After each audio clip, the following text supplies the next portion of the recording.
कौमी असम्बली का बजट इजलास विफाकी बजट 2024-25 पेश किया गया। कौमी असम्बली बजट इजलास में अपोजिशन अरकान के बजट दस्तावेजात डेस्कों पर मारकर नारेबाजी की गई। Speaker Ayaz Sadiq budget session की सदारत कर रहे थे, जबकि वज़ीर ख़जाना मोहम्मद औरंगज़ेब की जानिब से इजलास पेश किया गया। बजट तकरीर में ये कहा गया कि किसानों, नौजवानों और सनतों के लिए पैकेज की मंजूरी दी जाएगी। 18,877 अरब रुपये का विफाकी बजट पेश किया गया।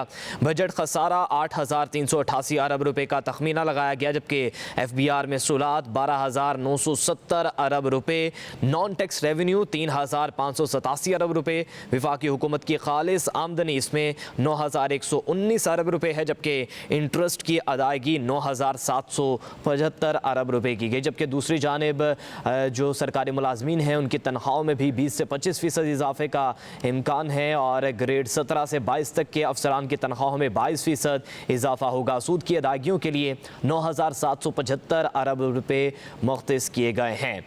हुकूमत के नॉन टैक्स वसूलियाँ 4,845 होने की तवक्को है। रिटायर्ड सरकारी मुलाजमीन की पेंशन में 22% इजाफे की तजवीज़ है। वज़ीर ख़जाना मोहम्मद औरंगज़ेब की तकरीर थी, बजट तकरीर, जिसमें कहा गया कि निजकारी के 30 अरब रुपए मिलने का इम्कान है। जितने भी सरकारी इदारे हैं उनकी निजकारी की जाएगी और उसमें सबसे पहले PIA है, पाकिस्तान कौमी एयरलाइन, और निजकारी से 30 अरब रुपए मिलने का इम्कान है। 8.5 हज़ार अरब रुपए खसारे का विफाकी बजट पेश किया गया। कुल बजट का तखमीना 18,877 अरब रुपए का था, जिसमें बजट खसारा 8,388 अरब रुपए है। FBR की महसूलात इसमें 12,977 अरब रुपए होंगी, जबकि नॉन टैक्स रेवेन्यू 3,587 अरब रुपए होगा। विफाकी हुकूमत की खालिस आमदनी इसमें 9,119 अरब रुपए होगी, जबकि इंटरेस्ट की अदायगी 9,775 अरब रुपए होगी। कम अज़ कम माहाना तनख्वाह 32,000 से बढ़ाकर 37,000 रुपए करने की तजवीज़ की गई है। टैक्स वसूलियों का हदफ 12,970 अरब रुपए रखा गया है। सूद की अदायगियों के लिए 9,775 अरब रुपए मुख्तस किए गए हैं। कौमी असम्बली में बजट इजलास हुआ। विफाकी बजट 2024-25 पेश किया गया। कौमी असम्बली बजट में अपोजिशन अरकान ने बजट दस्तावेजात डेस्कों पर मारकर नारेबाजी की, जबकि स्पीकर अयाज सादिक की ज़ेर सदारत ये बजट सेशन था और वज़ीर ख़जाना मोहम्मद औरंगज़ेब की जानिब से बजट इजलास में बजट तकरीर की गई। उसके बाद अयाज सादिक ने जो है वो 23 जून 2024 तक ये इजलास मुलतवी कर दिया है। अब दोबारा इजलास जो है वो 23 जून को होगा। कौमी असम्बली में बजट इजलास हुआ। वज़ीर ख़जाना मोहम्मद औरंगज़ेब ने बजट तकरीर पेश की, उसमें किसानों, नौजवानों और सनतों के लिए पैकेज की मंजूरी दी गई। 18,877 अरब रुपए का विफाकी बजट पेश किया गया। बजट खसारा 8,388 अरब रुपए का तखमीना है, जबकि FBR के महसूलात 12,970 अरब रुपए हैं। इसके अलावा नॉन टैक्स रेवेन्यू 3,587 अरब रुपए है। विफाकी हुकूमत की खालिस आमदनी 9,119 अरब रुपए है। इसमें जो इंटरेस्ट की अदायगी है वो 9,977 है। जबकि पिछले बजट की बात की जाए तो दरामदाद में जो 2020-21 में था वो 50 अरब डॉलर थी हमारी दरामदाद, उसमें उसके बाद 2021-22 में 59 अरब रुपए डॉलर हमारा रहा। इसके बाद 2022-23 की बात की जाए 53। इसके बाद अभी डॉक्टर खालिद वलीद हमारे साथ मौजूद हैं, माहिर मुआशियात हैं। डॉक्टर साहब, बहुत शुक्रिया आपके वक्त का। सर बताइएगा, बजट पेश कर दिया गया है, बजट खसारा जो बताया जा रहा है वो 8,388 अरब रुपए है।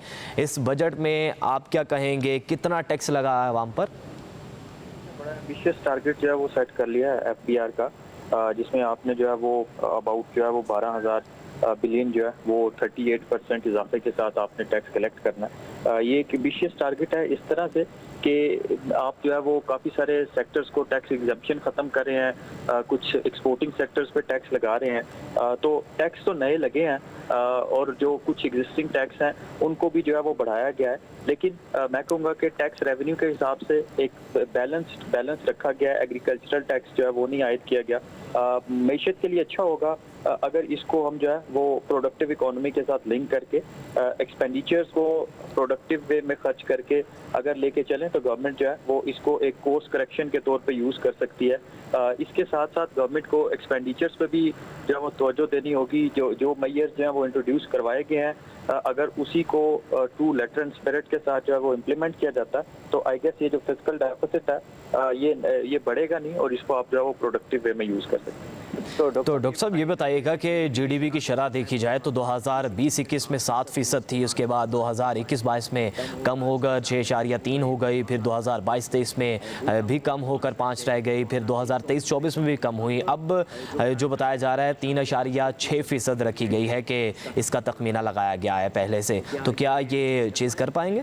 जी देखें, इसमें जो जीडीपी ग्रोथ का तखमीना रखा गया है ये एक एम्बिशियस नंबर इस लिहाज से है कि इसमें इंडस्ट्रियल ग्रोथ का जो नंबर है वो ज़्यादा कर दिया गया है। इस दफ़ा सिर्फ और सिर्फ 1.2% आपकी इंडस्ट्रियल ग्रोथ हुई है, लेकिन अभी जो टारगेट सेट किया गया वो कोई 4% के लगभग जो है वो इंडस्ट्रियल ग्रोथ, ये एक बड़ा एम्बिशियस टारगेट है। लेकिन अगर आप गवर्नमेंट की जो टैक्स जो आपकी बजट स्ट्रेटजी है उसको देखें तो उसमें भी इंडिजनाइजेशन, उसमें भी आपकी जो ठीक है, बहुत शुक्रिया। डॉक्टर खालिद वलीद हमारे साथ मौजूद थे, माहिर मुआशियात, हमें बता रहे थे कि ये बजट जो है वो पेश किया गया वो किस हद तक आवाम दोस्त होगा।